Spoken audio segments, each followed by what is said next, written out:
మాయమైపోతున్నడమ్మా మనిషన్నవాడు, మచ్చుకైనా లేడు చూడు మానవత్వం ఉన్నవాడు.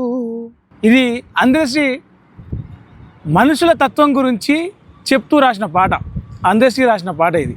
దీంతో పాటే జయ జయ హే తెలంగాణ జననీ జయకేతనం, ముక్కోటి గొంతుకలు ఒక్కటైన చేతనం, రాష్ట్ర గీతంగా దాన్ని ఇలా వాడుకుంటున్నాం.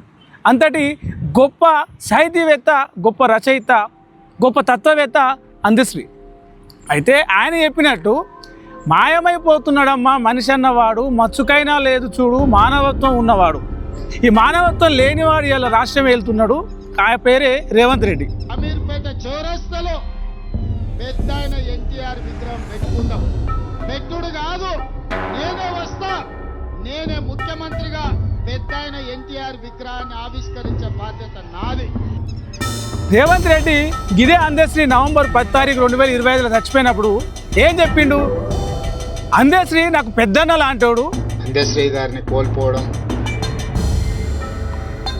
తెలంగాణ సమాజానికే కాదు, వ్యక్తిగతంగా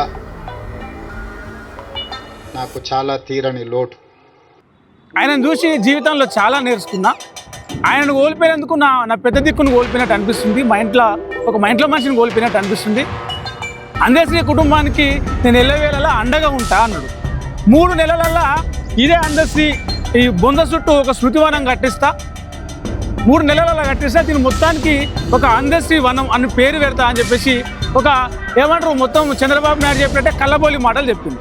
ఈ స్మృతి వనం ఉద్యమకారులకు, గాయకులకు, కవులకు ఈ తెలంగాణ సమాజం, తెలంగాణ సంస్కృతి సముచితమైన స్థానాన్ని ఇస్తుంది, స్ఫూర్తిని నింపుతుంది అని తెలియజేయడమే కాకుండా వారి కుటుంబంలో ఒకరికి ప్రభుత్వ ఉద్యోగంలో అవకాశం కల్పించడానికి మా ప్రభుత్వం నిర్ణయం తీసుకుంటుంది. ఎందుకంటే 3 నెలలు కాదు 7 నెలలు అవుతుంది. నవంబర్ 10కి వెళ్ళి ఇలా డేట్ నాడు చూసుకుంటే 3 నెలలు దాటింది, 7 నెలలు అవుతుంది. ఇప్పటిదాకా కూడా అందశ్రీ బొంద కనీసం గోరి కూడా లేదు, బొంద లెక్కనే ఉన్నది. కానీ ఒక తెలంగాణ బిడ్డ, తెలంగాణ గర్వించదగిన బిడ్డ, తెలంగాణ సాహితీవేత్త, తెలంగాణ ఉద్యమకారుడు, తెలంగాణ రచయిత గతంలో ఏదో చిన్న వివాదం, చిన్న మనస్పర్ధ వల్ల కేసీఆర్కు దూరమైండు. దాన్ని నువ్వు క్యాచ్ చేసుకొని అందశ్రీని దగ్గర తీసుకొని, గద్దర్ని దగ్గర తీసుకొని, వాళ్ళు చచ్చిపోతే వాళ్ళ పాడలు మోసి, వాళ్ళ శవాలతోటి, వాళ్ళ మృతదేహాలతోటి నువ్వు రాజకీయం చేసి ఇలా కనీసం వాళ్ళ కుటుంబాలను కనీసం నువ్వు కడతాన స్మృతివనం ఏదిగా బొంద ఎట్లా పెట్టిపోయిన బొంద అట్నే ఉంది. ఇక 2 రోజులు అయితే వర్షాకాలం స్టార్ట్ అవుతుంది. 4 వానలు బడబడ కొడితే ఈ మట్టి కూడా కొట్టుకోపోతుంది మొత్తం. ఆ రాళ్ళు కూడా, సిమెంట్ రాళ్ళు కూడా కరిగిపోతాయి. ఈ చుట్టూ పెట్టి ఈ తోరణాలు కట్టిరు. ఆ బహుజన అనే దానికి గుర్తుగా ఆ తోరణాలన్నీ కట్టిరు. ఆ ఆయన తీసుకున్న బౌద్ధానికి గుర్తుగా ఆ తోరణాలు కూడా తెగిపోతున్నాయి. ఇటు కనిపిస్తున్న ఈ చెట్లన్నీ పెట్టిన చెట్లు కాదు, ఇవన్నీ పట్టించుకోక పెరిగిన మొక్కలు ఇవి. ఇక్కడ రాయి చెట్లు పెరుగుతున్నాయి, 2 రాయి చెట్లు 3 రాయి చెట్లు పెరుగుతున్నాయి బొంద చుట్టూ. ఇంకెప్పుడు కడతావు? ఈ రాయి చెట్లు పెద్ద మానులై పెద్ద వృక్షాలు వెనక కడతావా? ఎక్కడో ఆంధ్రానికి ఏం తక్కువైందని ఎన్టీ రామారావుకు? ఆయన కొడుకులు లేరా, బిడ్డలు లేరా? వాళ్ళ అల్లుడు ముఖ్యమంత్రి అయినా ఆయన పెట్టుకుంటాడు ఆయన బొమ్మ. నీకేం బాధ వచ్చింది? అడిగినా వాళ్ళ బాలకృష్ణ అడిగిందా? హరికృష్ణ ఆత్మ లేచి వచ్చి అడిగిందా మా నాయన విగ్రహం పెట్టమని? లేకపోతే నీకు కళలు వచ్చిందా? ఎన్నికలప్పుడు చెప్పినవేమో ఖమ్మంలో ఓట్ల కోసము జూబ్లీహిల్స్ నియోజకవర్గంలో నేను అన్నగారి విగ్రహం పెడతా అని. సరే, నువ్వు అన్నకెళ్ళి ఊటేసినావు కాబట్టి ఆయన విగ్రహం పెడతా అనుకున్నావు, పెట్టుకో. ఏం చేస్తాము? నువ్వు ముఖ్యమంత్రి అయిన పాపానికి ఆంధ్రలో విగ్రహాలు తెచ్చి తెలంగాణ వచ్చినాక కూడా పెడతావేమో, పెట్టుకో. కానీ తెలంగాణ బిడ్డలు ఏం పాపం చేసిర్రు? తెలంగాణ ఉద్యమం కోసం కొట్లాడిరు కదా, తెలంగాణ కోసం త్యాగాలు చేసిరు కదా, జైల్లోకి పోయారు కదా, తెలంగాణ ఉద్యమ చైతన్యాన్ని రగిలిస్తానికి పాటలు రాసిరు కదా. గదేనా కాలు చేసిన పాపం? అందుకే వాళ్ళ విగ్రహాలు పెట్టవు, కనీసం వాళ్ళ బొందులను కూడా పట్టించుకోవు. 3 నెలలు అయిపోయింది, 7 నెలలు అవుతుంది. స్మృతివనం లేదు, దీని చుట్టూ కంచె వేసినావు ఏదో పేరుకు. ఆ కంచేస్తే ఎలాగో మొత్తం పాములు తిరుగుతున్నాయి. ఇక్కడ ఆ గేట్లు పెట్టే నాదుడే లేడు. ఇలా సాయంత్రం అయితే కూర్చొని ఇంకేం తాగుతుందని అలా ఆడుతురు. అందశ్రీ స్మృతివనం అని నువ్వు చెప్పినది, సాయంత్రం అయితే ఆ గేట్లు బార్లో తెరిచిపెట్టిరు. ఇట్లా ఏం తాగుతుందని అలా ఆడుతురు. ఏందో హైవే పక్కన ఉంది ఇది. జర సోయి తెచ్చుకో, తెలంగాణ సోయి తెచ్చుకో. నువ్వు ఇందిరమ్మ మాకు ఎంత ముఖ్యమో ఎన్టీఆర్ కూడా అంతే ముఖ్యం. ఇందిరమ్మ ఒక తరం అయితే ఎన్టీఆర్ ఒక శకం.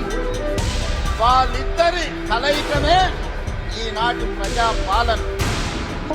ముఖ్యమంత్రి గారు అన్న రేవంత్ అన్న 3 రంగుల జెండా పట్టిన రేవంత్ అన్న ఇంక 3 ఏళ్ళు అయిపోయింది, ఇంకో 2 ఏళ్ళు ఉంటావు. ఇప్పటికన్నా తెలంగాణ సోయి తెచ్చుకో. నువ్వు తెలంగాణ బిడ్డవి, నువ్వు పాలమూరు బిడ్డవి, నువ్వు నల్లమల్ల పులివి కావచ్చు. ఆత్మను తెచ్చుకొని తెలంగాణ లెక్క బతుకు.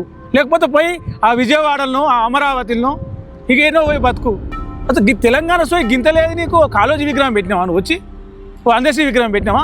గద్దర్ విగ్రహం పెట్టినావు, గద్దర్ అవార్డులు ఇచ్చినావు. అదన్నా చక్కగా చేసినావా? గద్దర్ బొమ్మ ఉందా దాని మీద? గద్దర్ బొమ్మ లేని గద్దర్ అవార్డులు ఇస్తావు నువ్వు.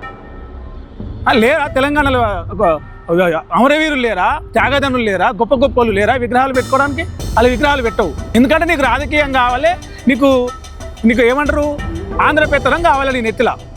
అందుకే మైత్రివనంలో ఎన్టీ రామారావు విగ్రహం పెట్టి ఆహా ఓహా అని చెప్పేసి చుట్టూ, నువ్వేమో కాంగ్రెస్ ముఖ్యమంత్రివి, చుట్టూ పచ్చ జెండాలు పెట్టుకొని జై బాబు జై జై బాబు జై ఎన్టీఆర్ అనుకుంటా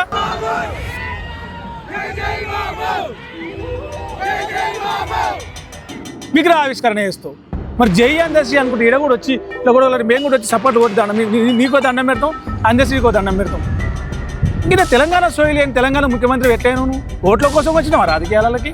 సరే ఓట్ల కోసం వస్తే ఓట్లు వేసుకో, అధికారంలోకి రా.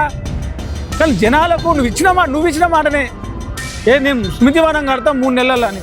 3 నెలలు అయిపోలేదా? ఇంకా 3 నెలలు అయిపోలేదా? 5 ఏళ్ళు కావాలన్నా 3 నెలలు అంటే? ఆయన ఆత్మ ఎంత ఘోషిస్తుందో. వీడు నా పేరు వాడుకొని నా పాడ మోసి మొత్తం రాజకీయం చేసిన నా ఆత్మతో ఘోషిస్తుందో. ఇప్పటికైనా ఒకసారి కళ్ళలోకి వచ్చి చెప్తానన్నా, వచ్చి కళ్ళలోకి వచ్చి చెప్తాడేమో రేవంత్ అన్న. ఇట్లా ఈ గద్దరు, అందశ్రీ ఇలాంటి సాహిత్యవేత్తలు, గొప్ప గొప్ప వ్యక్తుల గురించి వాళ్ళకు వచ్చిన మనస్పర్ధలను రాజకీయం చేసినావా అయిపోయింది. వాళ్ళు చచ్చిపోయారు. వాళ్ళకి ఇచ్చిన మాట నిలబెట్టు. ఎన్టీఆర్కి ఏం తక్కువ లేదు, ఏం కుటుంబానికి తక్కువ లేదు. వాళ్ళ కొడుకులు, కోడళ్ళు, బిడ్డలు, అల్లుళ్ళు అందరూ మంచిగా ఉన్నారు, మంచి స్థాయిలో ఉన్నారు. వాళ్ళు పెట్టుకుంటారు విగ్రహాలు అవసరమైతే వాళ్ళ జూబ్లలోకి వెళ్ళి పెట్టుకొని కోట్ల ఆస్తి సంపాదించారు వాళ్ళు కూడా. గిసంటోళ్ళకి చేయి నువ్వు. గిసంటోళ్ళకి చేస్తే ఆ పుణ్యం దక్కుతుంది. మాయమైపోతున్నడమ్మా మనిషన్నవాడు, ఓ మచ్చుకైనా లేడు చూడు మానవత్వము ఉన్నవాడు. 100కో 100కో ఒక్కడు యాడ ఉన్నాడో కాని కంటికి కనరాడు. మాయమై పోతున్నడమ్మా మనిషన్నవాడు, ఓ మచ్చుకైనా లేడు చూడు మానవత్వము ఉన్నవాడు.